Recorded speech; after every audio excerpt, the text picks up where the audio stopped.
नमस्कार दोस्तों, GK study with Rakesh में आपका हार्दिक स्वागत है। दोस्तों, हम लास्ट वीडियो लेक्चर में फिरोज शाह तुगलक के बारे में पढ़ रहे थे। फिरोज शाह तुगलक के सार्वजनिक निर्माण प्रणाली को हमने छोड़ा था, आज वहीं से कंप्लीट कर लेते हैं। तो आइए दोस्तों, हेडिंग डालते हैं सार्वजनिक निर्माण विभाग। सार्वजनिक निर्माण विभाग, जिसे आप पीडब्ल्यूडी कहते हैं।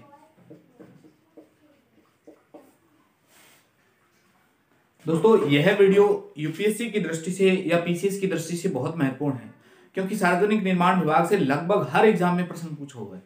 तो इसकी पूरी डिटेल से चर्चा करेंगे। एक एक बिंदु पर प्रश्न पूछा हुआ है। आपसे पूछे कि सार्वजनिक निर्माण विभाग का जनक कौन है, यानी who is the father of सार्वजनिक निर्माण विभाग, तो फादर है फिरोज शाह तुगलक। फिरोज शाह तुगलक। हालांकि बाजार व्यवस्था का जनक कौन था, तो बाजार व्यवस्था का जनक यानी अलाउद्दीन खिलजी है। लेकिन सार्वजनिक निर्माण विभाग का जनक कौन है, तो ये है दोस्तों, ये ध्यान रखना। इस फिरोज शाह तुगलक यानी इस सार्वजनिक निर्माण विभाग का प्रमुख कौन था, यानी इसका हेड कौन था। इसके प्रमुख का नाम था मलिक गाजी सहना। मलिक गाजी सहना। जबकि इस प्रमुख का एक सहायक होता था, उस सहायक का नाम क्या था, तो उस सहायक का नाम था अब्दुल हक। अब्दुल हक। अब मलिक गाजी सहना क्या करता था दोस्तों, तो मलिक गाजी सहना यानी कोई भी निर्माण विभाग का निर्माण करवाना है तो उसका ड्राफ्ट तैयार करता था। वो ड्राफ्ट तैयार करके किसको भेजता था, दीवाने विजारत को भेजता था, यानी वजीर को भेजता था, और धन की स्वीकृति दीवाने विजारत करता था। तो ये भी लिख सकते हैं कि किसी भी संरचना का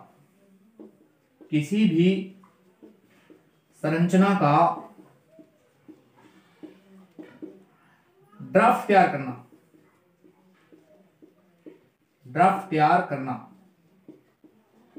और ड्राफ्ट तैयार करके ये किसको भेजता था, तो ये भेजता था दीवान ए विजारत को। दीवान ए विजारत, या आप यूं कह सकते हैं वजीर। अब ये दीवान ए विजारत विभाग क्या करता था, तो ये धन की स्वीकृति करता था। धन की स्वीकृति, तो इस प्रकार कार्य करते थे।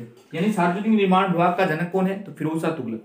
आपसे पहला प्रश्न तो यही पूछा जा सकता है कि दिल्ली सल्तनत में सार्वजनिक निर्माण विभाग का जनक कौन है, तो फिरोज शाह तुगलक है। इसका प्रमुख कौन था, महत्वपूर्ण लगाइए, स्टार लगाइए, प्रमुख पूछा जा सकता है। इसका प्रमुख कौन था, तो मलिक गाजी सहना। इसका सहायक कौन था, अब्दुल हक, पूरा नाम इसका अब्दुल हक। मलिक गाजी सहना का कार्य क्या था, तो इसका कार्य था किसी भी संरचना का ड्राफ्ट तैयार करता और ड्राफ्ट तैयार करके किसको भेजता था, तो दीवान ए विजारत यानी वजीर को भेजता था।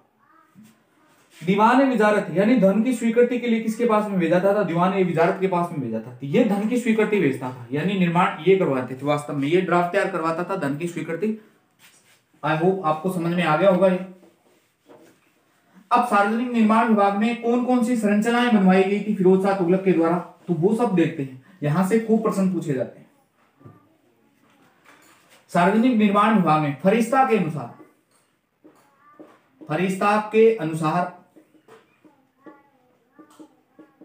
पीडब्ल्यूडी यानी फरिश्ता के अनुसार फिरोज शाह तुगलक ने क्या क्या निर्माण करवाया था, तो इसके अनुसार मकबरे बनवाए गए थे। और कुल कितने मकबरे बनवाए गए थे, तो ध्यान रखना दोस्तों, 5 मकबरे बनवाए गए थे।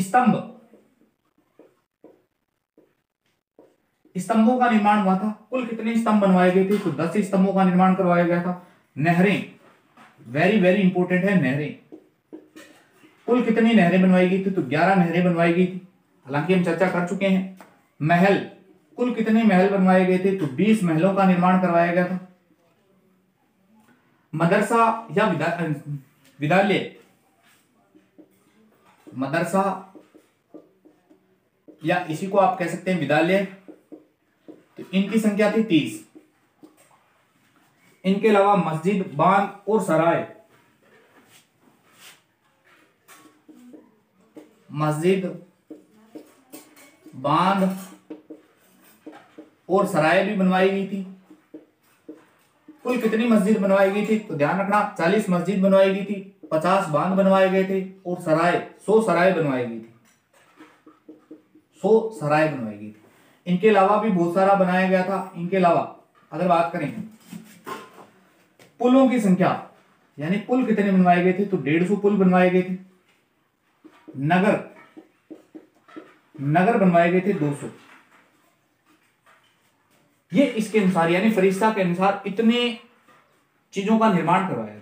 मकबरे पूछे तो 5 मकबरे आ जाएंगे, स्तंभ पूछे तो 10 है, नहरें 11 है, महल 20 है, मदरसा या विद्यालय 30 है। इसके अलावा आपके मस्जिद 40 है, बांध 50 है, सराय 100 है, पुल कितने 150 है, नगर है 200। नगरों में बात करें 200 नगर, तो कुल कुछ महत्वपूर्ण नगरों की चर्चा कर लेते हैं।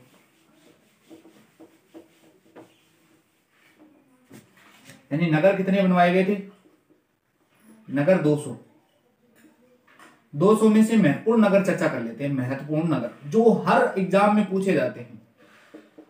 महत्वपूर्ण नगरों में से पहला नगर है, यानी हरियाणा है। हरियाणा में 2 नगर बसाए थे इसने, हरियाणा। एक तो हिसार की स्थापना करवाई गई थी, एक फतेहाबाद।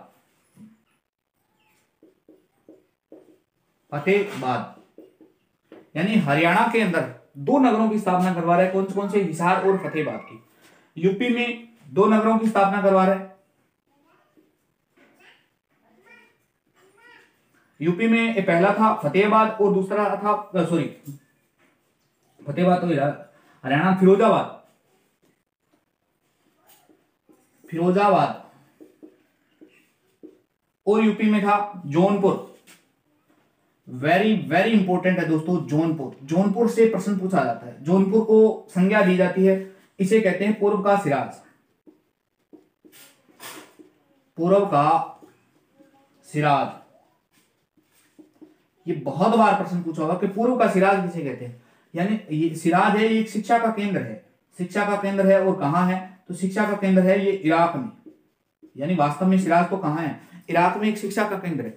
अब इसे क्यों कहते हैं, क्योंकि जौनपुर में ही आप सभी जानते हैं किसकी शिक्षा संपन्न हुई, तो शेरशाह सूरी की। यानी जौनपुर शिक्षा के लिए जाना जाता है, इसीलिए इसको संज्ञा दी जाती है पूर्व का सिराज। शेरशाह की भी शिक्षा कहां संपन्न हुई थी, जौनपुर में हुई थी। एमबीटी या जोना खां की याद में इसका निर्माण करवाया गया था। यानी एमबीटी या जोना खां एक ही बात है। एमबीटी का नाम जोना खां था की याद में इसका निर्माण हुआ था। वेरी वेरी इंपॉर्टेंट यही है, बहुत बार एग्जाम में पूछा जाता है कि पूर्व का सिराज किसे कहते हैं, तो पूर्व का सिराज किसे कहते हैं, तो जौनपुर को कहते हैं। कहां पड़ता है, तो यूपी में पड़ता है। क्यों कहते हैं सिराज भाई, तो सिराज क्यों कहते हैं, क्योंकि सिराज एक शिक्षा का केंद्र था जो कहां में अवस्थित है, तो वो इराक में है। इसी प्रकार भारत में सिराज है ना शिक्षा के केंद्र के रूप में विकसित हुआ था। यानी जौनपुर शिक्षा के केंद्र में विकसित हुआ और यहाँ पर बहुत सारे सल्तनत के बादशाहों ने शिक्षा ली। और तो शेरशाह सूरी, मुगल काल में शेरशाह सूरी की भी शिक्षा यहीं संपन्न हुई थी, इसीलिए इसको पूर्व का सिराज की संज्ञा दी जाती है। ये यूपी में हुए, और भी बहुत सारे नगर बसाए इसने। हरियाणा में 2 हुए, यूपी में 2 हुए। नेक्स्ट बात करूं फिरोजपुर।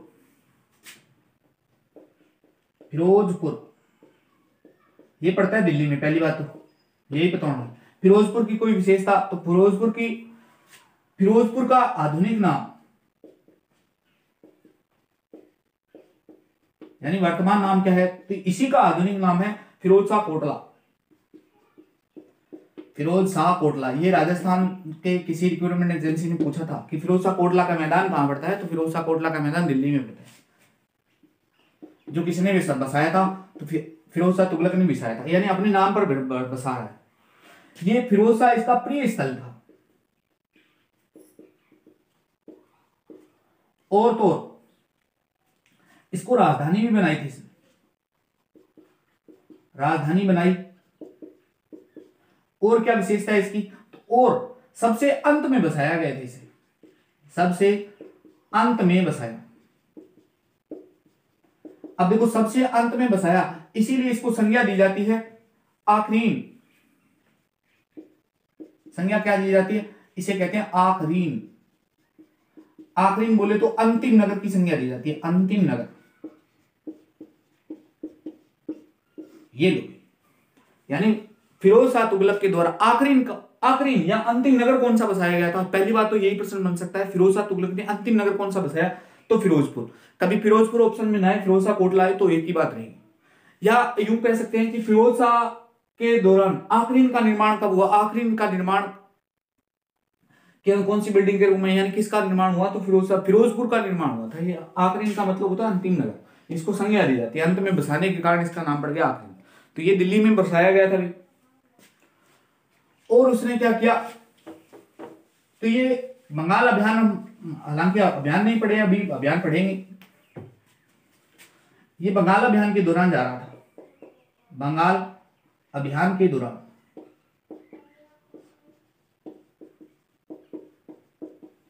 बंगाल अभियान के दौरान एक शहर है इकदला,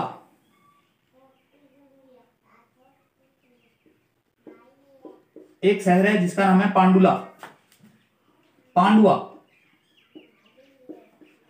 इकदला आजादपुर है, इसका नाम है आजादपुर, और इसका नाम कर दिया इसने फिरोजबाद, फिरोजबाद। यानी बंगाल अभियान के दौरान इन शहरों के नाम बदले, शहरों के नाम परिवर्तित किए गए थे। परिवर्तित कभी पीसीएस में आ सकता है कि कौन दो शहर दे देगा, यानी एक तो फिरोज शाह कोटला भी दे सकते हैं शहरों के नाम। यानी फिरोज शाह कोटला का नाम था फिरोजपुर, फिरोजपुर दिया। एक बिल्ला दे सकता है, पांडुआ दे सकता है। अब तीनों के नाम मैच करवाने का आ सकता है। फिर एक बिल्ला का नाम आजादपुर हुआ था और पांडुआ का नाम फिरोजाबाद। हालांकि फिरोज शाह कोटला उसका आधुनिक नाम है, उसने चेंज नहीं किया था, लेकिन इन दोनों शहरों के नाम उसने चेंज किए। लेकिन पीसीएस में प्रश्न पूछे जा सकते हैं कि वर्तमान शहरों के नाम क्या हैं, तो ये नाम हुए थे भाई, एक दल्ला का नाम आजादपुर, पांडुआ का नाम फिरोजबाद। ये बंगाल अभियान के दौरान इसने किया था। तो ये इसने, यानी ये इसके 200 नगरों में से बहुत महत्वपूर्ण है। ये हरियाणा वाले तो बहुत बार पूछे जाते हैं। हिसार का निर्माण किसने करवाया था? तो हिसार का निर्माण भी किसने करवाया? फिरोज शाह तुगलक ने। हिसार के बाद में फतेहाबाद, यूपी में फिरोजपुर, और आपका जौनपुर। जौनपुर तो पूर्व का सिराज, बहुत वेरी वेरी इंपॉर्टेंट कहते हैं, पूर्व का सिराज कहते हैं। शेरशाह सूरी का बारे में अगर पढ़ेंगे, यानी सूर वंश में अगर सिंगल सवाल बनता है तो शेरशाह सूरी के बारे में बनता है। और शेरशाह सूरी से संबंधित कोई भी प्रश्न अछूता नहीं है एग्जाम के दृष्टिकोण से। शेरशाह सूरी ने वहीं से शिक्षा ग्रहण की थी। हालांकि शेरशाह सूरी बहुत अच्छा शासक हुआ था, वो हम सारा पूरा डिटेल में पढ़ेंगे जब मुगल काल पढ़ेंगे। उसके बाद में इसने दिल्ली में बसाया था फिरोजपुर, दिल्ली का, यानी दिल्ली में बसाया फिरोजपुर। फिरोजपुर दिल्ली में है। फिरोज शाह कोटला इसका आधुनिक नाम है। इसको संज्ञा दी जाती है आखिरी या अंतिम नगर, क्योंकि अंतिम में बसाया गया था। ये इसका सबसे प्रिय स्थल था, इसलिए इसको राजधानी बनाई थी। बंगाल अभियान के दौरान इसने दो शहरों के नाम बदले थे, इकदल्ला और पांडुआ। इकदल्ला का क्या किया? आजादपुर, और पांडुआ का फिरोजबाद।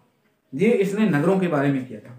तो ये इसका पीडब्ल्यूडी पूर्णतः कंप्लीट हो जाता है। इससे ज्यादा कोई प्रश्न नहीं होते पीडब्ल्यूडी से। नेक्स्ट बात करें इसके काल के सिक्के, यानी एफएसटी के सिक्के।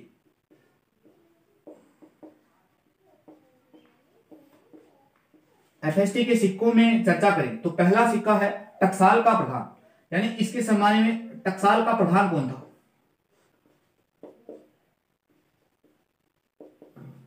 तो इसकी टकसाल का प्रधान था, उसका नाम था कंजर शाह, कदर शाह। नेक्स्ट, सिक्कों में खलीफा का नाम अंकित था। सिक्कों में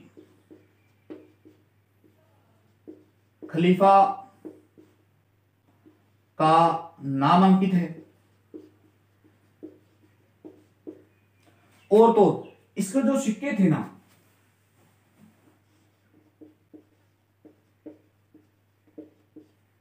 इसके सिक्के तीन प्रकार के थे। एक सिक्का था ससगनी,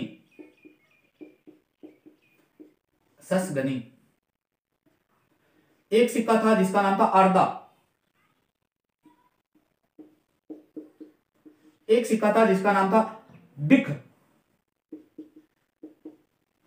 ये ससगनी सिक्का बहुत महत्वपूर्ण है। ससगनी ये चांदी का सिक्का था, चांदी का सिक्का।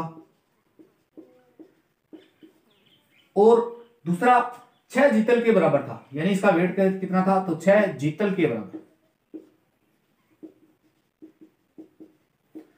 ये अर्धा सिक्का जो था ना, ये मिश्रित सिक्का था। यानी इस अर्धा की बात करें तो ये मिश्रित सिक्का है, मिश्रित है। तो किस किस का मिश्रण है तो आप ध्यान रख सकते हैं, एक तो चांदी और तांबे का था, चांदी और तांबा इन दोनों का मिश्रण था। अर्धा की बात करें तो ये जीतल का आधा था, इसका वेट कितना था, जीतल का आधा,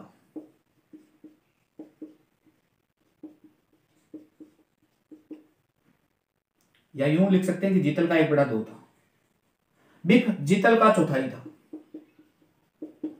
जीतल का चौथाई।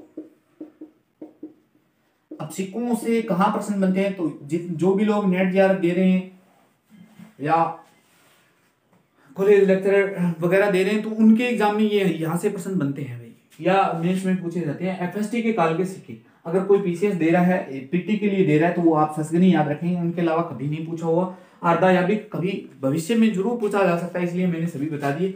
एफएसटी के काल के सिक्के यानी टकसाल का प्रधान कौन था, तो गजर शाह नाम का व्यक्ति था। सिक्कों में खलीफा का अंकन हो रहा है यहाँ। इसके काल में 3 सिक्कों का प्रचलन हुआ, ससगनी है, अर्धा है और बिक है। ससगनी बहुत महत्वपूर्ण सिक्का है, ससगनी चांदी का सिक्का है और 6 जीतल के बराबर इसका वेट है। अर्धा जीतल का आधा है यानी 1/2 भाग है। बिक सिक्का जीतल का चौथाई है 1/4। अर्धा की विशेषता है ये मिश्रित सिक्का है, चांदी प्लस तांबा का मिश्रण से बनाया गया। तो ये लो दोस्तों, आज हमने फिरोज शाह तुगलक के 2 पहलुओं पर चर्चा की। नेक्स्ट वीडियो में हम इसके धार्मिक पक्ष, इसके स्थापत्य है, इसके अभियान है, वो सब नेक्स्ट वीडियो में देखेंगे। तब तक बने रहिए दोस्तों। यह वीडियो आपको कैसा लगा, अच्छा लगा तो लाइक शेयर कमेंट जरूर करना दोस्तों, और अपने मित्रों तक शेयर करें। धन्यवाद दोस्तों, मिलते हैं नेक्स्ट वीडियो में।